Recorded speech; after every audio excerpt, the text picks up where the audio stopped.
Nëse ke lindur në vitet 80 ose 90, je rritur në një botë që nuk ekziston më. E mban mend kur miqësia do të thoshte ti trokisje dikujt në derë, jo ti dërgoje një mesazh. Kur mëngjeset e së shtunës ishin për filmat vizatimor, jo për shfletimet pafund në rrjetet sociale. Kur lumturia vinte nga kasetat e regjistruara vet, nga xhirot me biçikletë, lojrat në lagje, dhe dritat e rrugës që ndizeshin si për të treguar se ishte koha të ktheheshe në shtëpi. Por ja çfarë bën brezin tënd të veçantë. Ju ishit urat, të fundit që e njohët jetën pa teknologji dhe të parët që u rritët duke ju përshtatur asaj. Jetuat në kohën e kabinave telefonike dhe të internetit me dial-up.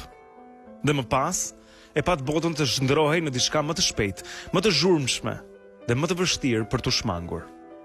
Dhe ndoshta pikërisht për këtë arsye, njerëzit e lindur në vitet 80 dhe 90 mbartin një dhimbje të lehtë, një nostalgji për thjeshtësinë, një dëshirë të heshtur që gëzimi mund të vinte, po aq lehtë sa dikur.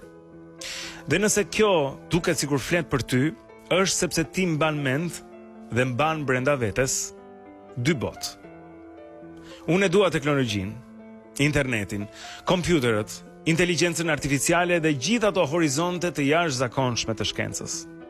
Por e pranoj se ndonjëherë mendoj se është për të ardhur keq që të rinjt sot nuk e përjetojnë atë botën e thjeshtë në të cilën u rritëm ne. Po ti ç'mendon?